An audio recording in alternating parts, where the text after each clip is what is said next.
أعوذ بالله من الشيطان الرجيم. بسم الله الرحمن الرحيم. الحمد لله الذي أنزل على عبده الكتاب ولم يجعل له عوجا قيما لينذر بأسا شديدا من لدنه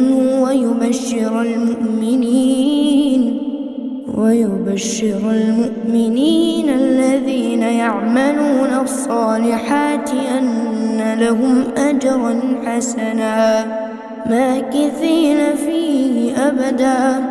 وينذر الذين قالوا اتخذ الله ولدا ما لهم به من علم ولا لآبائهم كبرت كلمة تخرج من أفواههم إن يقولون إلا كذبا فلعلك باخع نفسك على آثارهم إن لم يؤمنوا بهذا الحديث أسفا إنا جعلنا ما على الأرض زينة لها لنبلوهم أيهم أحسن عملا وإنا لجاعلون ما عليها صعيدا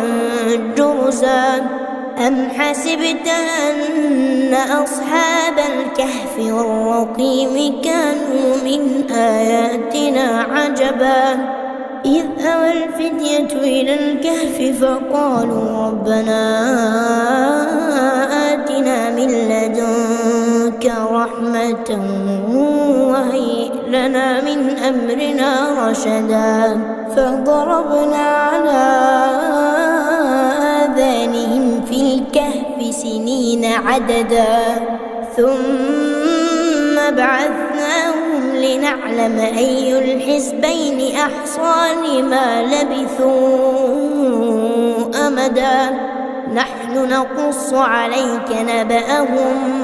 بالحق إنهم فتية آمنوا بربهم وزدناهم هدى وربطنا على قلوبهم إذ قاموا فقالوا ربنا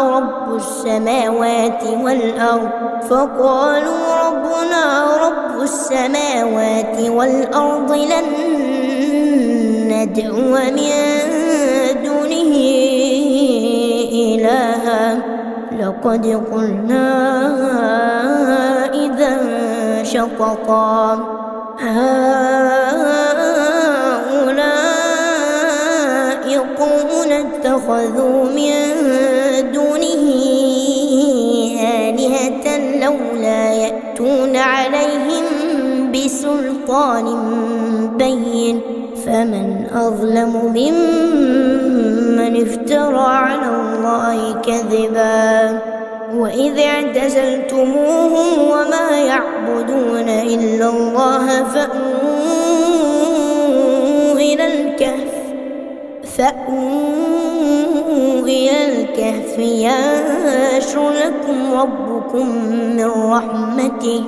ينشر لكم ربكم من رحمته ويهيئ لكم من أمركم مرفقا وترى الشمس إذا طلعت تزاور عن كهفهم ذات اليمين وإذا غربت تقرضهم ذات الشمال وهم في فجوة منه ذلك من آيات الله من يهد الله فهو المهتد ومن يضلل فلا تجد له وليا مرشدا وتحسبهم أيقاظا وهم رقود ونقلبهم ذات اليمين وذات الشمال وكلبهم باسط لو اطلعت عليهم لوليت منهم فرارا ولملئت منهم رعبا وكذلك بعثناهم ليتساءلوا بينهم قال قائل منهم كم لبثتم قالوا لبثنا يوما أو بعض يوم قالوا ربكم أعلم بما لبثتم فابعثوا أحدكم بورقكم هذه إلى المدينة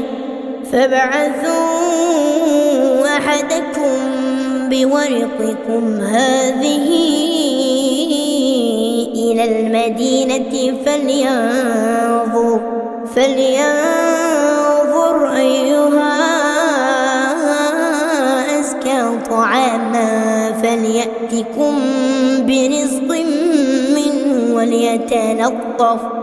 فليأتكم برزق منه وليتلطف ولا يشعرن بكم أحدا إنهم إن يظهروا عليكم يرجموكم أو يعيدوكم في ملتهم ولن تفلحوا إذا أبدا وكذلك أعثرنا عليهم ليعلموا أن وعد الله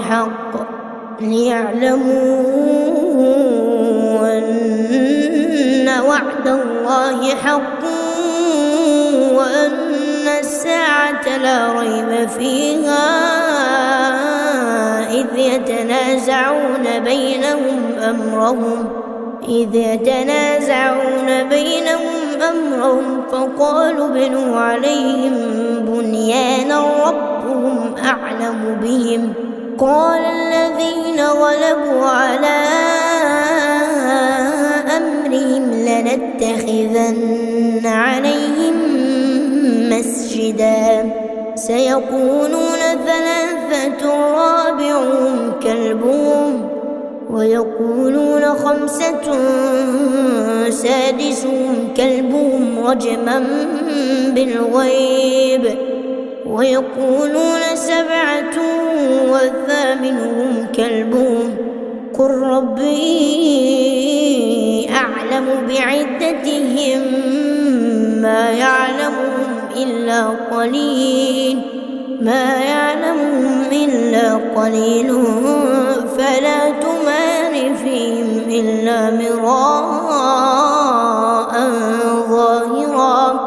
فلا تمار فيهم إلا مراء ظاهرا ولا تستفت فيهم منهم أحدا ولا تقولن لشيء إني فاعل ذلك غدا إلا أن يشاء الله واذكر ربك إذا نسيت وقل عسى أن يهديني ربي لأقرب من هذا رشدا ولبثوا في كهفهم 300 سنين وازدادوا 9 قل الله أعلم بما لبثوا له غيب السماوات والأرض أبصر به وأسمع ما لهم من دونه من ولي ولا يشرك في حكمه أحدا واتل ما أوحي إليك من كتاب ربك لا مبدل لكلماته ولا تجد من دونه ملتحدا واصبر نفسك مع الذين يدعون ربهم بالغداة والعشي يريدون وجهه ولا تعد عيناك عنهم تريد زينة الحياة الدنيا ولا تطع من أغفلنا قلبه عن ذكرنا واتبع هواه وكان أمره فرطا.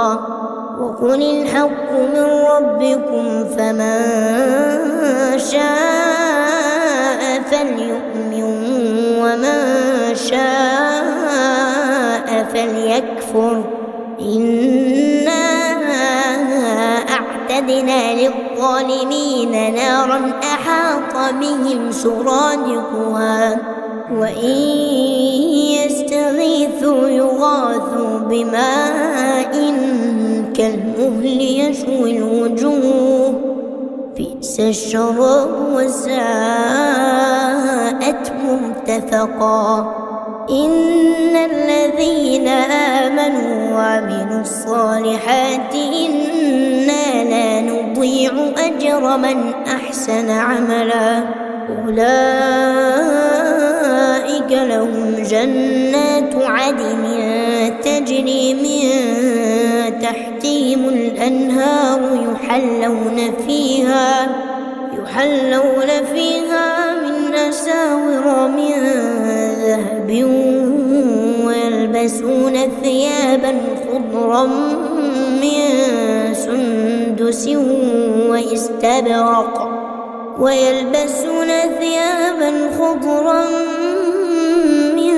سندس واستبرق متكئين فيها على الأرائك نعم الثواب وحسنت مرتفقا. واضرب لهم مثلا رجلين جعلنا لأحدهما جنتين من أعناب وحففناهما بنخل وجعلنا بينهما زرعا. كلتا الجنتين آتت أكلها ولم تظلم منه شيئا وفجرنا خلالهما نهرا.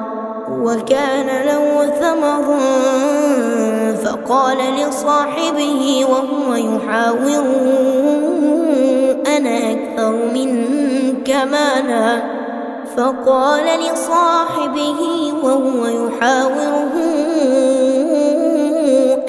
أكثر منك مالا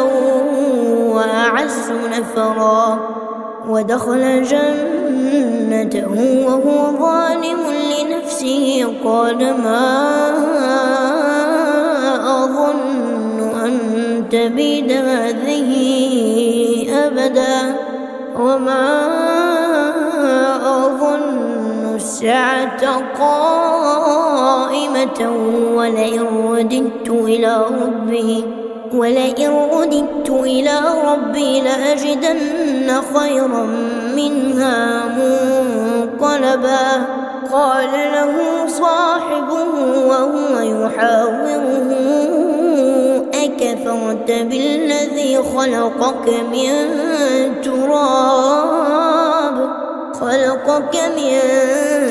تراب ثم من نطفة ثم سواك رجلا لكن هو الله ربي ولا أشرك بربي أحدا. ولولا إذ دخلت جنتك قلت ما شاء الله لا قوة إلا بالله إن ترني أنا أقل منك مالا وولدا فعسى ربي أن يؤتيني خيرا من جنتك ويرسل عليها حسبانا من السماء فتصبح صعيدا زلقا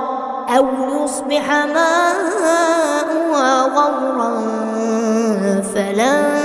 تستطيع له طلبا. وأحيط بثمره فأصبح يقلب كفيه على ما أنفق فانفق فيها وهي خاوية على عروشها ويقول يا ليتني لم أشرك بربي أحدا ولم تكن له فئة ينصرونه من دون الله وما كان منتصرا هنالك الولاية لله الحق هو خير ثوابا وخير عقبا واضرب لهم مثل الحياة الدنيا كماء أنزلناه من السماء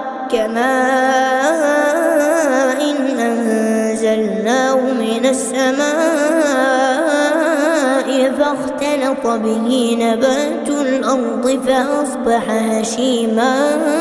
تذروه الرياح وكان الله على كل شيء مقتدرا المال والبنون زينة الحياة الدنيا والباقيات الصالحات خير عند ربك ثوابا وخير أملا ويوم نسير الجبال وترى الأرض بارزة وحشرناهم فلم نغادر منهم أحدا وعرضوا على ربك صفا لقد جئتمونا كما خلقناكم أول مرة بل زعمتم أن لن نجعل لكم موعدا ووضع الكتاب فترى المجرمين مشفقين مما فيه ويقولون يا ويلتنا ما لهذا الكتاب لا يغادر صغيرة ولا كبيرة إلا أحصاها ووجدوا ما عملوا حاضرا ولا يظلم ربك أحدا وإذ قلنا للملائكة اسجدوا لآدم فسجدوا إلا إبليس كان من الجن ففسق عن أمر ربه أفتتخذونه وذريته أولياء من دوني وهم لكم عدو بئس للظالمين بدلا ما أشهدتهم خلق السماوات والأرض ولا خلق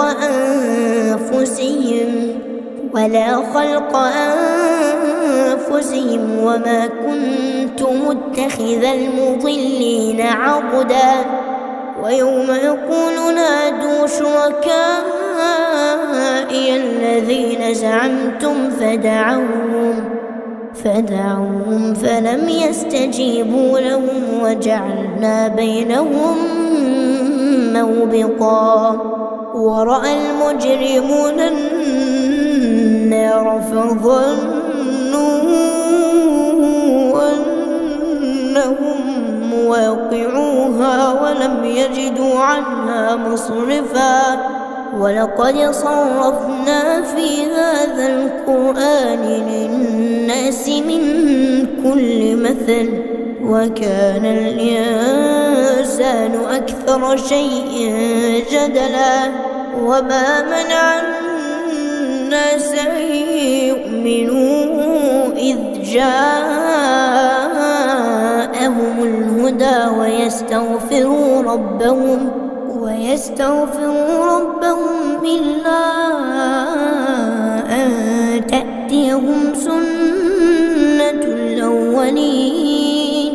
إلا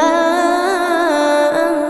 تأتيهم سنة الأولين أو يأتيهم العذاب قبلا وما نرسل المرسلين إلا مبشرين ومنذرين ويجادل الذين كفروا بالباطل ليدحضوا به الحق واتخذوا آياتي وما أنذروا هزوا ومن أظلم ممن ذكر بآيات ربه فأعرض عنها ونسي ما قدمت يداه إنا جعلنا على قلوبهم أكنة أن يفقهوه وفي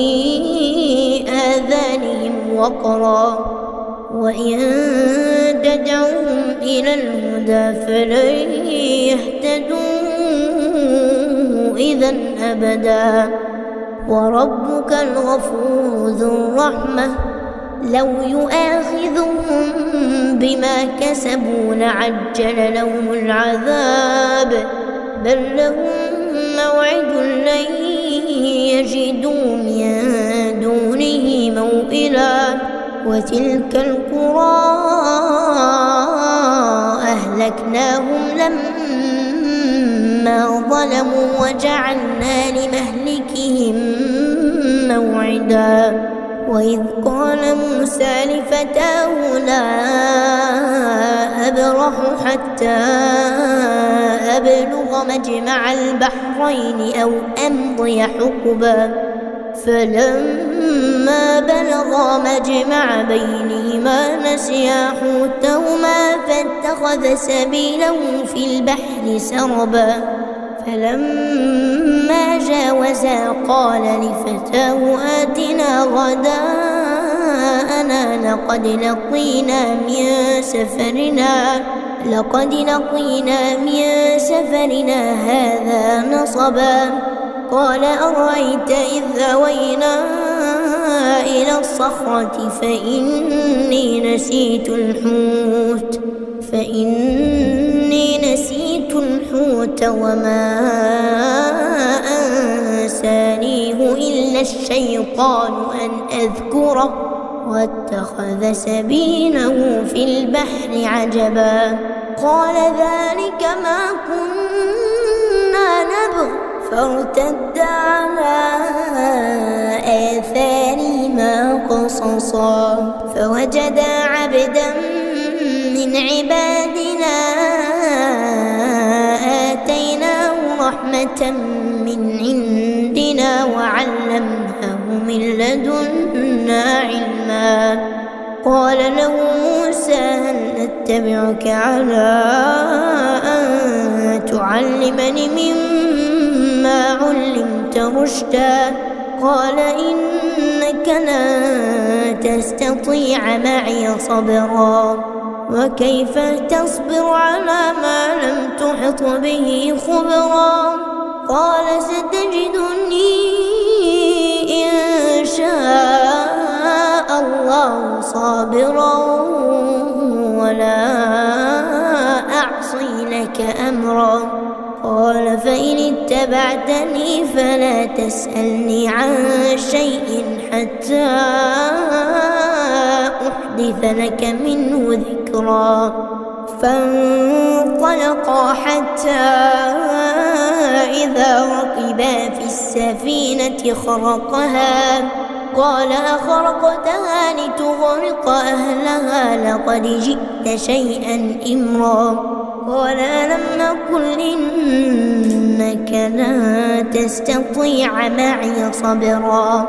قال لا تؤاخذني بما نسيت ولا ترهقني من أمري عسرا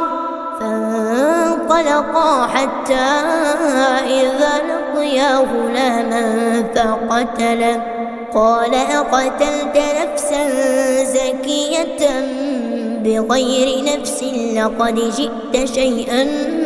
نكرا قال ألم أقل لك إنك لن تستطيع معي صبرا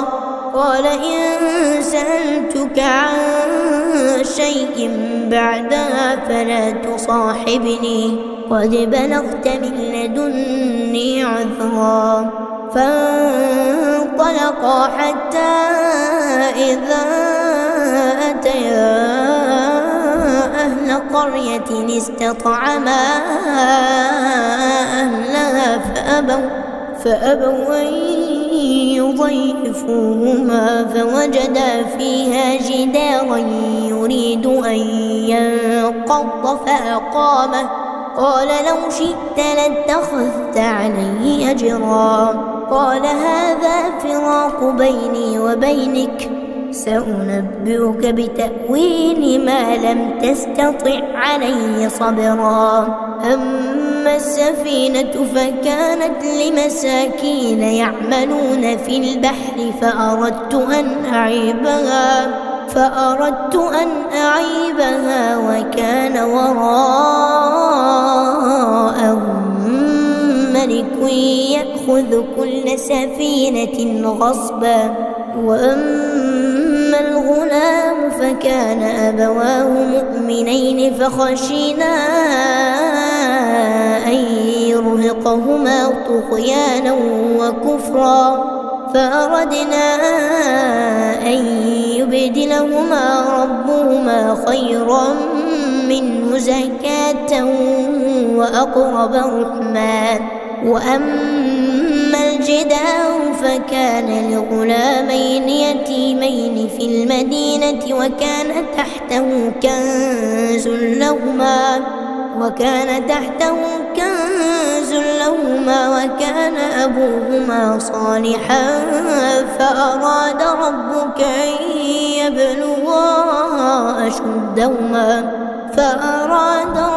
أن يبلغا أشدهما ويستخرجا كنزهما رحمة من ربك وما فعلته عن أمري ذلك تأويل ما لم تسطع عليه صبرا ويسألونك عن ذي القرنين قل سأتلو عليكم منه ذكرا إنا مكنا له في الأرض وآتيناه من كل شيء سببا فأتبع سببا حتى إذا بلغ مغرب الشمس وجدها تغرب في عين حمئة ووجد عندها قوما قلنا يا ذا القرنين إما أن تعذب وإما أن تتخذ فيهم حسنا قال أما من ظلم فسوف نعذبه ثم يرد إلى ربه فيعذبه عذابا نكرا وأما من آمن وعمل صالحا فله جزاء الحسنى وسنقول له من أمرنا يسرا ثم أتبع سببا حتى إذا بلغ مطلع الشمس وجدها تطلع على قوم لم نجعل لهم من دونها سترا كذلك وقد أحطنا بما لديه خبرا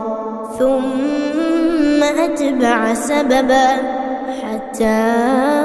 إذا بلغ بين السدين وجد من دونهما قوما لا يكادون يفقهون قولا قالوا يا ذا القرنين إن يأجوج ومأجوج مفسدون في الأرض فهل نجعل لك خرجا على أن تجعل بيننا وبينهم سدا قال ما مكني فيه ربي خير فاعينوني بقوة أجعل بينكم وبينهم ردما آتوني زبر الحديد حتى إذا ساوى بين الصدفين قال انفخوا حتى إذا جعله نارا قال آتوني لتفرغ عليه قطرا فما استطاعوا أن يظهروه وما استطاعوا له نقبا قال هذا رحمة من ربي فإذا جاء وعد ربي جعله دكاء وكان وعد ربي حقا وتركنا بعضهم يومئذ يموج في بعض ونفخ في الصور فجمعناهم جمعا وعرضنا جهنم يومئذ للكافرين عرضا الذين كانت أعينهم في غطاء عن ذكري وكانوا لا يستطيعون سمعا أفحسب الذين كفروا أن يتخذوا عبادي من دوني أولياء إنا أعتدنا جهنم للكافرين نزلا قل هل ننبئكم بالأخسرين أعمالا الذين ضل سعيهم في الحياة الدنيا وهم يحسبون أنهم يحسنون صنعا أولئك الذين كفروا بآيات ربهم ولقائه فحبطت أعمالهم فلا نقيم لهم يوم القيامة وزنا ذلك جزاؤهم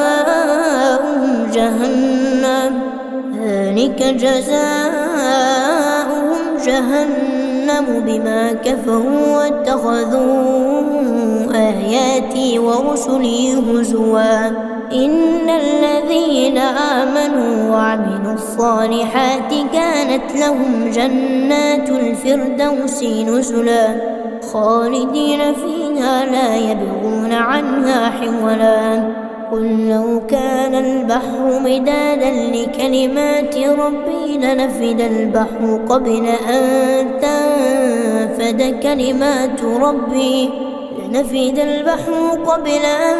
تنفد كلمات ربي ولو جئنا بمثله مددا قل إنما أنا بشر مثلكم يوحى إلي أنما إلهكم إله واحد فمن كان يرجو لقاء ربه فليعمل عملا صالحا ولا يشرك بعبادة ربه أحدا.